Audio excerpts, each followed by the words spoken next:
अशा पद्धतीने आपली कांद्याची पात मुगाची डाळ टाकून तयार आहे. आपण रेसिपीला सुरुवात करूया. बघूया कशी बनवू शकते भाजी.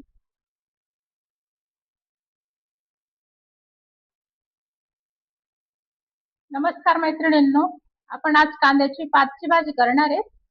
पहिला मी छान स्वच्छ धुवून घेतलेली आहे आणि अशी कापून घेतलेली आहे बारीक. एक पाव आहे ती. आणि एवढे लसूण सोलून घेतलेले आहेत, बारीक कट केलेले आहेत त्यांना. आणि मुगाची डाळ 2 मुठा मुगाची डाळ घेतलेली आहे. 10 मिनिटापूर्वी पाण्यात टाकली होती मी तिला. धुवून घेतली आणि पाणी नितळून घेतलं होतं. तरी 2 मूठ डाळ आहे. आणि लसूण आता आपण तळून घेऊ. थोडं जिरं मोहरी टाकू. तेल तापलंय आता. थोडं जिरं टाकायचं, थोडं मोहरी टाकायचं.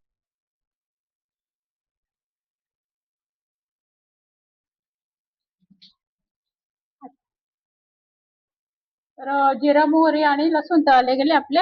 आता चटणी टाकायची. अर्धा चमचा टाकते मी, कमी टाकते. तुम्हाला तुमच्या आवडीनुसार टाका.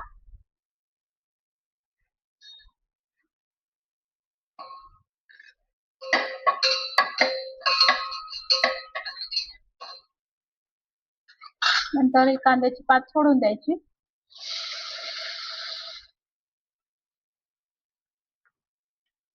थोडी पाव चमचा हळद टाकायची.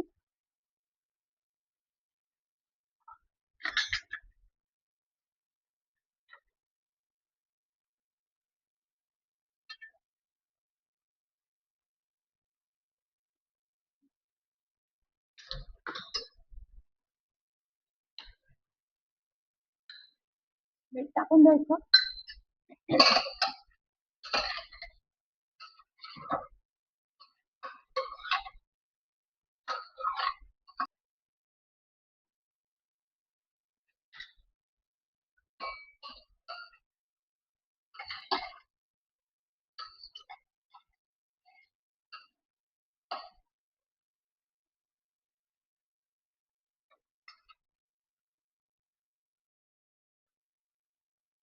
त्याला अर्धा 1 मिनिट चाळून घ्यायची छान.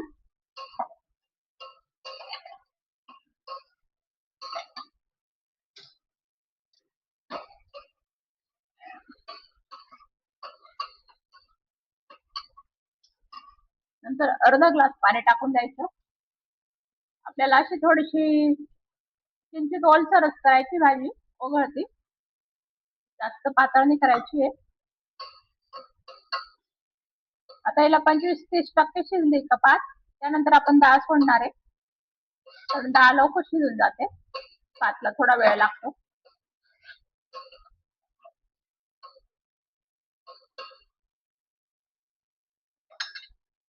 मीठ टाकून दिलंय आपण. झाकण ठेवून द्यायचं.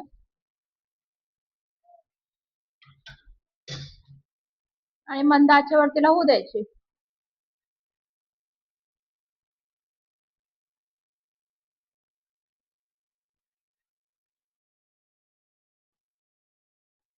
तर मैत्रिणींनो, कांद्याची पात आपली 30-40% शिजून गेलेली आहे. थोडं सार पण आहे, ते डाळ टाकून घेऊ आपण.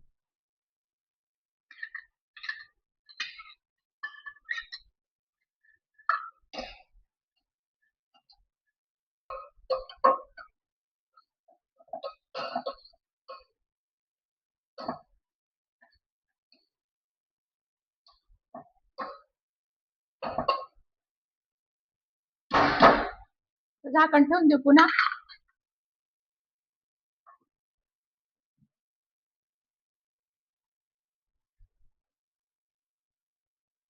आधी 5-7 मिनिटं होऊ दिली मी तिला. नंतर डाळ टाकली.